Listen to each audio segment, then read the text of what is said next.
You said you work, yes? What is it you actually do? After searching the suitcase, Fitz is alarmed to find a passport that doesn't belong to the man. Okay, who is this? At Gatwick Airport, an incoming flight from Madrid has put UK border agency officers on high alert. Obviously, we do tend to get connectors coming in from South America. So basically, that's the reason why we're using a dog for this, just to see if anything comes up. The flight from Madrid is a known transit route for drug smugglers, so officers are carefully watching for any suspicious behaviour. One passenger who originally started his journey in Bolivia is of particular interest. Yeah, it just seems a bit of an odd routing. He does seem quite nervous. In the customs channels, sniffer dog Barney gets a chance to assess the passenger. But with no indication given, Officer Fitz takes him aside for further questioning. Hello, sir. Hi. Where are you arriving from today? Sorry? Where are you arriving from today? I came in. I left Bolivia after Argentina, Madrid, and I come in now here. Right. Just want to come to one of the benches, just have a quick word. Okay. Are you aware that there are certain items you cannot bring into the UK? No. Yeah? These things, Such no. as drugs? No. Okay. But Firearms? Yeah. No. I just need to answer the questions first, okay? Okay. There's certain things you can't bring into the UK, such as drugs, firearms, and obscene material involving minors. Do you have any of those items in you at all? Okay, then. Okay, if you leave that open, that's fine. We'll have a look at that. With communication difficult, Fitz proceeds with searching the nervous man's suitcase. Monopoly fan? After a quick rummage, an unwelcome visitor rears its head. Yeah. Something crawling in there. Looks like you picked up a visitor. Oh.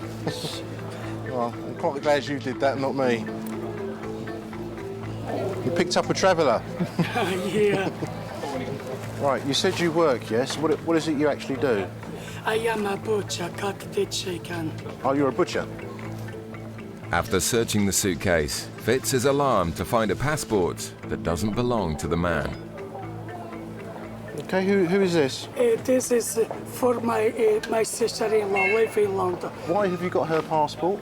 The daughter, the Vivian, is my sister-in-law. Sent this for give the mother because the mother and bring the daughter.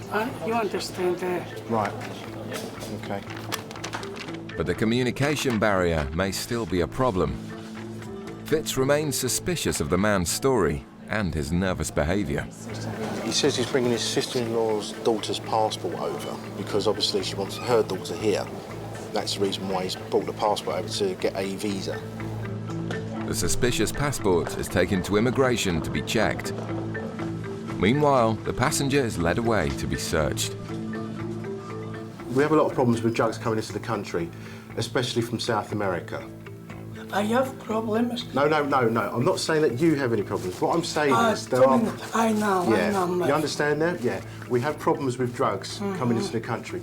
Now, to satisfy myself that you have nothing on you at all, what I want to do is a search of person, which is basically a rub-down search of your body. Whilst Fitz conducts a search of the passenger, his colleague Tony returns from immigration with the suspicious passport. I've been down to the what they call the primary control point, which is the passport control, and I've spoken to the chief immigration officer down there and the forgery officer. They're satisfied that the child's passport is genuine, but they say there's no way that the passport would be brought here for a visa to be issued. They wouldn't issue a visa like that. It's also got a refusal for a visa stamp in the back from another country. So they're going to come up and have a word with the gentleman and quite possibly hang on to the passport. Nothing is found during the search of the passenger, so officers swab test his shoes. See what happens again. If he's carrying packages internally, traces of drugs could be found in the sweat from his feet. And a high reading for cocaine makes officers suspect that he could be a swallower. What we've done is, we've done a swab on your shoes. A substance has been detected of cocaine. All right?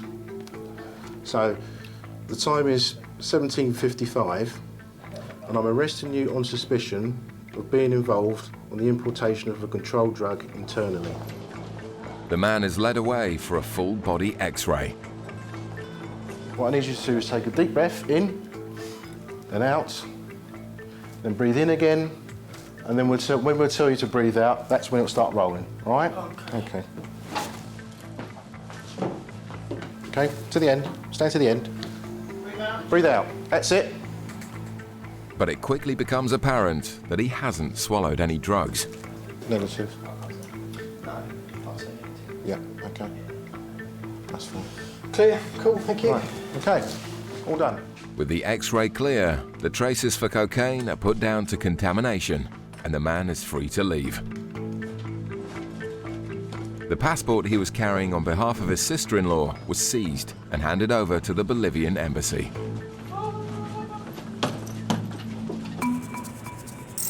At Bristol Airport, a flight has just landed from Tenerife. Officers are X-raying the luggage coming off the flight, and straight away they found some bags which are stuffed with cigarettes. Are these all full? Yeah, I'll put that. These are all the same name, right? These are all the same name. Right. At the moment it appears like we've got 3 bags full of cigarettes under the same name, so it looks like it could be a commercial amount, but okay. Having identified 3 bags, they're put back on the luggage carousel. Officers head inside to see who will collect them. The bags have been checked in under one name, but 3 separate passengers picked them up. As anticipated, they walk straight through the Nothing to Declare channel, where Officer Joe is waiting to meet them. All 3 of you, do you want to come over? And where have you arrived from today? You're all aware there are prohibitions and restrictions on entering the UK? Certain things you can't bring into the UK, such as controlled drugs, indecent and obscene material, firearms, explosves, things like that. You aware of these things? Yeah. Okay.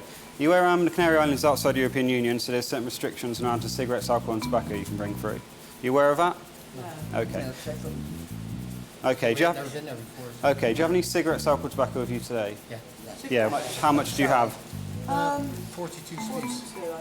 42 sleeves each. Okay. All 3 passengers are massively over their allowance. Right, the allowance is 1 of these each. Okay? Hey? That's the allowance, 1 of these each. Why is it one sleeve? Why is it? Because Canary Islands is outside the European Union. So you're only allowed 200 cigarettes each or 250 grams of tobacco. Well, I never knew that. I thought it was, no? That's why they're so cheap over there, because you haven't paid. That's why I bought so you haven't many, paid duty on the goods. That's why I bought so many. I didn't realise. I thought probably at that price. But ignorance is no excuse. Travellers are required to know their allowances. Joe will have to unpack all 3 bags to find out just how big the haul is. Did you plan to buy these cigarettes? Not right there. Not there. But when we got there and we realised what the price was like, yeah. So you didn't plan to buy them? Oh, no. Joe spots something on the woman's luggage tag which makes him doubt their story further. Who's Mrs.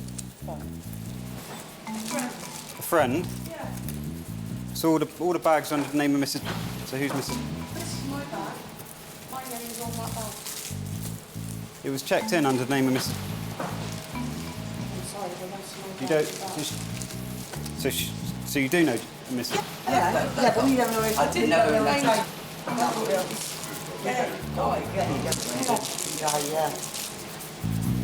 The 3 bags, all being checked in under someone else's name, makes Joe suspect the cigarettes were never intended for personal use. The fact that they're all under the same name makes me think that this Mrs. has paid for these people to go to Canary Islands to bring back these cigarettes for her, so they're just basically carrying it for her, I would imagine. Sign here, just to say these goods have been seized from you today, okay? Just get a signature there, please. With duty in the region of £40 for each sleeve of 200 cigarettes, the 3 passengers almost cost the UK tax system £5,000. Once the paperwork is complete, the passengers are free to leave without their cigarettes. They're given a warning and next time may face prosecution. Okay, thanks for your time. I don't know. They may be telling the truth. I suspect not. The cigarettes are bagged up, ready to be destroyed.